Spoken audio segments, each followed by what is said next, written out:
Hello and welcome back to my channel. आज का हमारा टॉपिक है एलिजी।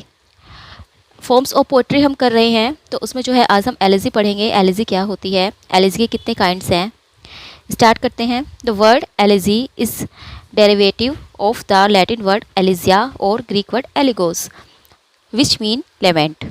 यानी कि जो हमारा वर्ड है एलिजी, ये डिराइव किया गया है, ये आया है। कहाँ से ये आया है? ये एक लैटिन वर्ड एलिजिया से आया है और एक ग्रीक वर्ड है एलिगोस, जिसका मतलब होता है लेमेंट, यानी कि दुख व्यक्त करना। तो इलेजी जो सिंपली होती है कि जब हम किसी के ऊपर अपना दुख व्यक्त करते हैं, किसी के जो है चले जाने पर, किसी की डेथ हो जाने पर, अपने किसी नियर या डियर वंस की, तो उसके ऊपर जो हम अपना दुख व्यक्त करते हैं उसको इलेजी कहते हैं। उसके दुख में लिखी गई एक तरह से पोयम, उसको इलेजी कहते हैं। Any poem or song of lament and praise for the dead, यानी कि किसी भी डेड के, किसी भी जो है मृत व्यक्ति के बारे में दुख व्यक्त करना और उसकी प्रशंसा करना। जो हम इसको करने के लिए कोई पोएम या कोई सॉन्ग लिखते हैं तो उसको जो है इलेजी कहते हैं। It is a funeral song, इसको हम फनरल सॉन्ग भी कह सकते हैं। और ए सॉन्ग ऑफ मोर्निंग, या फिर एक दुख का song. Over the loss of the nearest and the dearest, किसी अपने के चले जाने के, यानी कि जब कोई अपना चला जाता है, कोई अपना नियरेस्ट हो या कोई अपना डियरेस्ट हो, उसके जब लॉस पर, उसकी याद में जो है हम अपना दुख व्यक्त करते हैं तो उसको इलेजी कहते हैं। It is a poem of serious, ये बहुत ही जो है सीरियस पोएम होती है, पेंसिव होती है और रिफ्लेक्टिव मूड इसमें होता है। In commemoration of a dear departed soul, याद में, कॉमोमोरेशन होता है याद में, किसकी याद में? हमारी जो प्रिय सोल थी, किसी की जो है कोई व्यक्ति था जिसकी सोल जो है डिपार्ट हो गई है, इस संसार से जो चला गया है, उसकी याद में एक पोएम लिखी जाती है, जिसका जो पोएम होती है वो सीरियस होती है, पेंसिव होती है और रिफ्लेक्टिव मूड उसमें दिखाया जाता है। अब बात करते हैं द ग्रीक ट्रेडिशन की। जो ग्रीक ट्रेडिशन था उसमें क्या होता था? In fact the Greek had no use for elegy. जब हमने शुरू में पढ़ा था कि जो इलेजी शब्द है वो ग्रीक वर्ड से आया है, लेकिन अगर हम ग्रीक की बात करें तो ग्रीक में जो है इलेजी का यूज़ होता ही नहीं था, वो लोग इलेजी लिखते ही नहीं थे। The term elegy in Greek was applied to a classical verse in alternate hexameter and pentameter lines mean for composing an epitaph. तो ग्रीक में जो ये टर्म थी इलेजी, ये अप्लाइड होती थी किसके लिए? एक क्लासिकल वर्स के लिए, जिसमें हेक्सामीटर और पेंटामीटर की लाइंस हुआ करती थी, यानी कि जो एक एपिटफ के रूप में कंपोज किया जाता था, उसमें जो है हेक्सामीटर और पेंटामीटर का यूज़ किया जाता था। जो ग्रीक लोग थे वो जब पोएम लिखते थे किसी, कोई दुख भरी किसी की डेथ पर, तो उसमें जो है वो फॉर्म को, मीटर को जो है वो ज़्यादा मतलब इम्पोर्टेंस देते थे, सब्जेक्ट को वो ज़्यादा इम्पोर्टेंस नहीं देते थे। वो देखते थे कि वो मतलब जो रेगुलेशन है एक तरह से, उसको ज़्यादा वो इम्पोर्टेंस देते थे। हेक्सामीटर पेंटामीटर का वो यूज़ किया करते थे। The composition of the Greek elegy was therefore जज नॉट बाय इट्स थीम और सब्जेक्ट मैटर। तो इसी तरह जो ग्रीक एलिजी थी उसके कंपोजिशन में को जो है वो इसकी थीम से जज नहीं किया जाता था, यानी कि थीम या सब्जेक्ट मैटर को उसमें कोई इंपॉर्टेंस नहीं दी जाती थी, but by its form and elegiac measure. लेकिन इसकी फॉर्म को और उसके मेज़र को जो है इंपॉर्टेंस दी जाती थी कि वो कौन से मीटर में उन्हें लिखना है, कौन सी फॉर्म में लिखना है, क्या उसमें यूज़ करना है। वो जो है ज़्यादा मतलब इम्पोर्टेंस देते थे, ना कि सब्जेक्ट मैटर को, कि उन्हें किस सब्जेक्ट पर लिखनी है या क्या थीम उनकी होनी चाहिए। लेकिन इंग्लिश में जो ट्रेजेडी लिखी जाती है उनमें ऐसा नहीं है, उनमें जो है सब्जेक्ट मैटर को और जो थीम होती है उसको ज़्यादा इम्पोर्टेंस दी जाती है कि वो किसके ऊपर एलेजी लिख रहे हैं। तो ग्रीक में और इंग्लिश जो एलेजी है उसमें यही डिफरेंस है।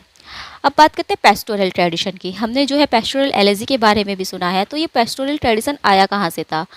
इन ट्रूथ अगर हम बात करें, the elegy as a poetic form does not derive from the epitaph. जैसे हमने ऊपर पढ़ा, जो ग्रीक थे वो जो है एपिटफ लिखा करते थे, तो जो एलेजी है वो एपिटफ से नहीं आई।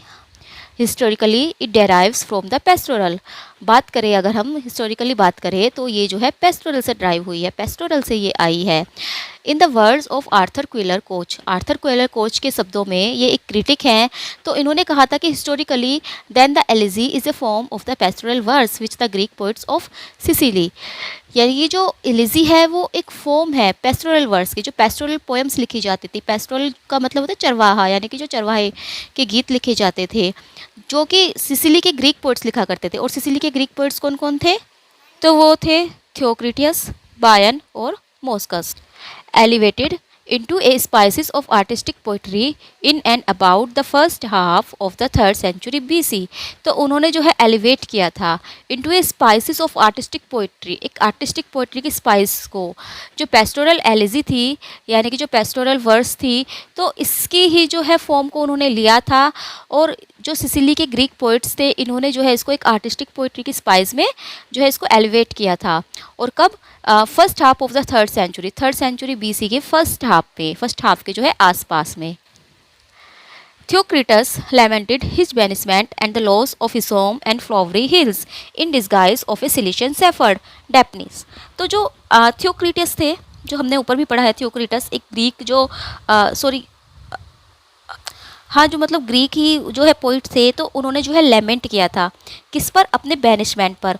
उनको जो है बैनिश कर दिया गया था, तो अपने बैनिशमेंट पर जो है उन्होंने लेमेंट किया था, दुख व्यक्त किया था, विलाप किया था। और लॉस ऑफ हिज होम, अपने घर के खो जाने पर, और फ्लावरी हिल्स, और उसकी जो फ्लावरी हिल्स थी उनके लॉस पर, यानी कि अपने बैनिशमेंट पर, अपने घर, अपने फ्लावरी हिल के लॉस पर जो है उन्होंने लेमेंट किया था। In disguise of a Sicilian shepherd, Daphnis, और एक सिसिलियन सेफर्ड का उन्होंने रूप लिया था, डेपनीस का। तो जो पेस्टोरल एलिजी होती थी, उसमें जो है जो पोइट होते थे वो किसी सेफर्ड का रूप ले लेते थे, यानी कि वो अपने आप को एक सेफर्ड मानते थे। तो उन्होंने भी जो है अपने आप को एक सिसिलियन सेफर्ड माना था, डेपनीस उन्होंने अपना नाम रखा था। और डेपनीस की डिस्गाइज में ही जो है उन्होंने लेमेंट किया था। वर्जिल ने फिर इसे इटली के लिए बोरो किया, यानी कि वर्जिल ने फिर इटली में इसको लेकर आए। और the whole secret of the pastoral form of the English elegy down from Theocritus through Virgil. और जो जितने भी सीक्रेट थे पेस्टोरल फॉर्म के जितने भी रूप थे, जिस तरह से भी ये लिखी जाती थी, और इसकी मतलब जो भी इसकी जो भी इसकी एक तरह से क्वालिटी थी, तो उन सब को जो है इंग्लिश एलिजी ने अपनाया। और इंग्लिश एलिजी में वो कहाँ से आई? वो थियोक्रिटस से आई, लेकिन थ्रू वर्जिल के थ्रू। यानी कि थियोक्रिटस से तो वर्जिल ने इसे अपनाया, और फिर वर्जिल से जो है इंग्लिश एलिजी ने इसको बोरो किया, इंग्लिश एलिजी ने इसको अपना लिया। The theme of the English elegy की थीम क्या होती थी? The sole theme of the elegy is death. जो सोल थीम, जो एक अकेली थीम है एलिजी की इंग्लिश में, वो क्या है? वो है डेथ, किसी की मृत्यु। द अल्टीमेटली, अचानक से, एंड अनएक्सपेक्टेड, या जिसकी एक्सपेक्ट ही ना की गई हो। डिपार्ट होना, चले जाना, ऑफ द डियरेस्ट सोल, अपनी किसी प्रिय की आत्मा का, फ्रॉम द मोर्टल वर्ल्ड, इस नश्वर संसार से। यानी कि जब इस दुनिया से, इस संसार से अपने किसी प्रिय की डेथ हो जाती है, वो भी अनएक्सपेक्टेडली या फिर अल्टीमेटली अनटाइमली, यानी कि जिसका कोई टाइम ही नहीं होता, और अनएक्सपेक्टेड जो किसी की डेथ हो जाती है, तो उस पर जो है विलाप करना, यही जो है एक थीम होती है एलिजी की इंग्लिश में। It is an emotional outburst and cry of. और ये एक इमोशनल आउटब्रस्ट होता है, यानी कि आउटब्रस्ट होता है किस तरह से फूट पड़ना, जब हमारे इमोशन फूट पड़ते हैं। एंड क्राई ऑफ, और रोते हैं हम, किसके लिए? Infinite passion and the pain, उस पैशन के लिए जो कि इन्फिनिट होता है, वो पेन जो बिल्कुल बहुत इन्फिनिट होता है, जिसकी कोई सीमा ही नहीं होती। Of finite hearts that yearn, उस फिनिट हर्ट्स का, डेट यर्न, जो कि बहुत दुखी उस टाइम होता है। यानी कि हमारा जो हृदय होता है, जो किसी के चले जाने के बाद बहुत दुखी होता है, तो उसका पैसन और उसके पेन जो होता है, उसका आउटब्रस्ट होता है एलिजी। उसको जो है जब हम बाहर निकालते हैं अपने पेन को, अपने पैशन को, तो हम एक पोयम लिखते हैं, और वो पोयम एलिजी कहलाती है। इन लिसिडस, देखिए जैसे लिसिडस है एक, लिसिडस जो है मिल्टन ने लिखी थी। मिल्टन इज़ लैमिनेटिंग, मिल्टन जो लेमेंट कर रहे हैं, not only the fall of poetry and religion, केवल पोइट्री और रिलीजन के फॉल पर नहीं, but also the sad death of Edward king, बल्कि एडवर्ड किंग के दुख भरी मृत्यु पर भी, हु वाज ड्रोन इन शिपरैक, जो कि शिपरैक में डूब गए थे। एडवर्ड किंग जो मिल्टन के फ्रेंड थे, वो जो है शिपरैक में डूब जाते हैं और उनकी डेथ हो जाती है अनएक्सपेक्टेडली। तो मिल्टन ने जो है उनके ऊपर लिसिडस लिखी है, और लिसिडस में उन्होंने जो है लेमेंट किया है एडवर्ड किंग की डेथ पर, और पोइट्री और रिलीजन के फॉल पर। एक सैलिस के एडोनीज है, बहुत ही अच्छी पोयम ये है, ये एक फनरल पोयम है। Over the loss of the dearest poet friend Keats, जो जॉन कीट की डेथ होती है, जॉन कीट जो है बहुत ही कम एज में उनकी डेथ हो गई थी, तो उसके ऊपर विलाप किया है किसने? शैले ने, पीबी शैले ने, और पीबी शैले ने उनके ऊपर विलाप करते हुए पोयम लिखी है एडोनीज। टेनिसन ने लिखी है एक इन मेमोरियम, इन मेमोरियम में जो है टेनिसन ने अपने बेस्ट फ्रेंड ऑर्थर होलम की डेथ पर जो है ये पोयम लिखी है। फिर एक आर्नोल्ड की है थायरेसिस। थायरेसिस भी एक एलेजिक पोयम है in memory of his poet friend A H Clough जो उनके पोइट फ्रेंड थे, उनकी मेमोरी में जो है आर्नोल्ड ने थायरेसिस लिखी है। थॉमस ग्रे की elegy however is different from them. जो थॉमस ग्रे की पोयम है elegy return in a country churchyard, ये जो है डिफरेंट है इन सब से, क्योंकि ये किसी की डेथ पर नहीं लिखी गई है, यानी कि किसी एक सिंगल पर्सन की डेथ पर नहीं लिखी गई है, बल्कि it is written in a country churchyard is commemoration of not one individual but the short and simple annal of the poor.